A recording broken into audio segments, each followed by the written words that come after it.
Les amis, on arrive, c'est le dernier Raw avant SummerSlam et plus on allait, plus qu'on commençait le show, plus c'était merdique et plus on avançait et on voyait un peu de progression. Vraiment. Je suis désolé du retard pour la vidéo. J'ai regardé Raw et quand j'ai vu le retour de Ambrose, je me suis directement couché.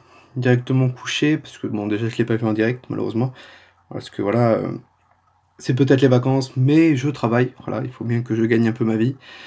Et voilà, pour m'acheter des beaux t-shirts de la WWE ou bien pour partir en vacances après.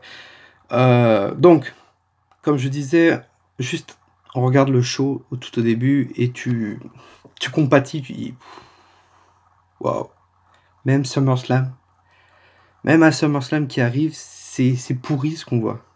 C'est pourri. C'est pourri, je suis désolé. Hein. On voit ce Lashley face aux fans d'Elias. Hein. Ricky Roberts, le fan d'Elias, le premier fan de Elias. Il arrive, il fout un coup de guitare sur Lashley. Le pauvre, tu dis putain, il va se faire démonter, c'est sûr. Voilà. C'était peut-être pas au début du show, mais c'est le truc qui m'a plus marqué, quoi. Je me suis dit, on a tellement vu des trucs comme ça, c'est que voilà, le premier fan d'un catcheur qui vient sur le ring, hop, qui l'attaque. Elias qui a rien fait. Heureusement que je sais même pas s'il y a un match à SummerSlam entre Elias et Bobby Lashley, mais c'est vraiment n'importe quoi s'il y a ce match-là. Vraiment n'importe quoi. C'est une rivalité qui ne tourne à rien. Tu sais très bien que Elias n'est pas crédible, il va se faire défoncer le cul, même s'il a été sa rivalité avec Seth Rollins à Money in the Bank a été énorme. Tu sais très bien que là c'est pourquoi aller? Pourquoi faire ça? Il n'y a même pas eu un match, il n'y a rien, non. Après, on a eu Byron Corbin. Alors, Byron Corbin, face à Tyler Breeze, Corbin, il m'épate de plus en plus avec ses victoires clean. Après, voilà, quoi. Le mettre en constable, ça me rappelle, comme je disais tout le temps, le rôle que Kane avait face avec l'autorité. Je trouve ça pas très top, voilà. De le faire catcher, plus mettre en tant que surveillant du general manager de la part de Stephanie McMahon. Bon, ouais. Mais une victoire clean de Baron Corbin, encore une fois. Très, très bien, Baron Corbin. Alors après, on a eu Braun Strowman. Braun Strowman face à Finn Balor contre Jinder Mahal et Kevin Owens. Mahal, j'aimais bien ce qu'il proposait à SmackDown, vraiment. J'aimais énormément. Kevin Owens, c'était pareil. Et depuis qu'ils sont retournés à Raw, voilà quoi. Balor, il tourne en rond. Hein. Tu sais pas ce qu'il pourrait faire avec Balor. Il n'y a rien qu'ils font avec Balor. Voilà, Strowman, bah voilà, il est Mr. Money in the Bank. Tu sais très bien qu'il va cacher sa mallette à SummerSlam. Voilà. Parce qu'on sait très bien que c'est soit Brock Lesnar qui reste champion et Strowman va intervenir, ou bien Roman Reigns qui intervient et Strowman qui intervient pour cacher sa mallette. En tous les cas, Strowman sera champion. Enfin, c'est une idée de ce que je me dis. Strowman sera champion à SummerSlam. Sûr. Ou pas. À part si Roman Reigns fait un L-turn. Mais bon. Après, voilà, on a eu aussi le match Ruby Riott face à Sasha Banks, où Riott Squad était dans le côté de Ruby Riott qui fait son retour, elle aussi, qui était blessée. Et Banks et comment Bayley, moi j'en ai marre de le voir les deux de toute façon. J'aurais aimé voir une grosse rivalité entre les deux, et malheureusement, il n'y a que dalle quoi. Non, ils préfèrent le mettre en team, comme ils ont fait avec le team Hell No, mais malheureusement ça le fait pas quoi. Ça fait pas, voilà quoi. Après, le B-Team qui reste champion face à Bray Wyatt et Matt Hardy, Bray Wyatt qui se fait encore humilier, encore une fois, c'est lui qui prend le tombé, et The Revival, ou Curtis Axel pique le tombé à Scott Dawson, et voilà quoi. The B-Team garde leur titre. Voilà. Le B-Team, j'aime beaucoup Bo Dallas et Curtis Axel, mais je trouve que leur team, c'est bidon quoi. J'aurais aimé revoir encore Wyatt et Hardy. On aurait pu faire encore plus avec Wyatt et Hardy en tant que champion tag team et en team quoi. Là c'est limite les humilier. Bray Wyatt il faut qu'il retourne Hell Je suis désolé, il était 2 fois mieux en Hell, et voilà, quoi. Donc bon, voilà. Après, on a eu Ember Moon qui gagne par disqualification, pardon, face à la championne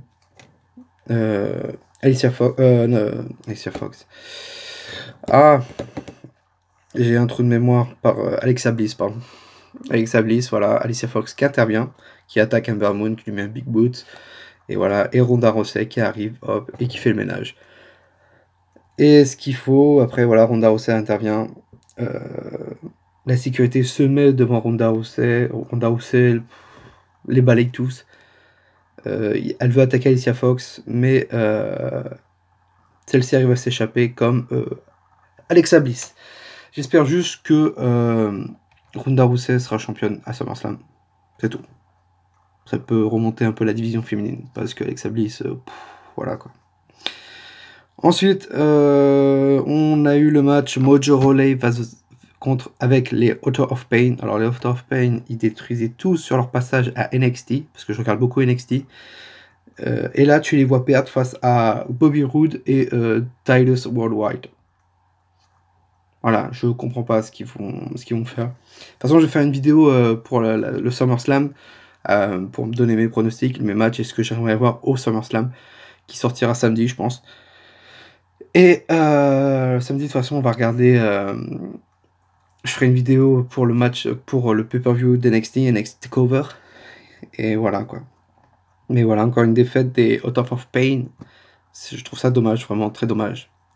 Et ensuite, nous avons cette fameuse promo de Roman Reigns. Voilà, promo de Roman Reigns, carrément ridicule, qui dit voilà qu'il en a marre de Brock Lesnar, nanana.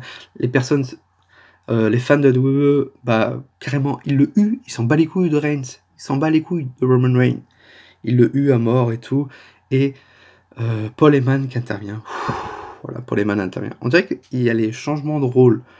Reigns est plutôt un heel, Heyman un face et Brock Lesnar un face. Donc voilà, qui intervient, qui dit voilà que son nouveau client et tout, en disant The Beast and Conquer and new, maybe the new Universal Champions, Roman Reigns qui s'en bat les couilles, hop, hop, et qui se fait Paul Heyman qui donne un papier, une proposition, je pense, pour qu'il devienne nouveau client de Paul Heyman, Reigns, mais il se fait attaquer à la bombe à poivre, voilà, bombe à poivre, hop. Encore un piège de Heyman. C'était pas mal, moi j'ai bien aimé. Voilà, c'était pas mal. Et bombe à poivre, Reigns se frotte les yeux, il voit plus rien. Vraiment plus rien, il se frotte les yeux. Et Brock Lesnar qui arrive avec the Universal Championship, qui donne à Paul Heyman, hop, et puis il fait le ménage, voilà, il tabasse un peu Roman Reigns. Voilà. Et voilà, c'est tout. F5 fini. Il l'endort, je crois qu'il l'endort. Il l'endort à un moment donné. Il l'endort. Il lui fait un F5 et voilà quoi. C'est fini. Plus de Roman Reigns, tant mieux. Et on termine avec une signature de contrat entre donc le General Manager qu'on voit chaque semaine, Kurt Angle avec Dolph Ziggler, le Intercontinental Champion, et Drew McIntyre qui est à ses côtés. Heureusement qu'il y a cette rivalité vraiment pour remonter un peu haut. Énormément. Heureusement qu'il y a cette rivalité. Ziggler qui signe, voilà. Angle demande à Rollins de venir, il vient pas.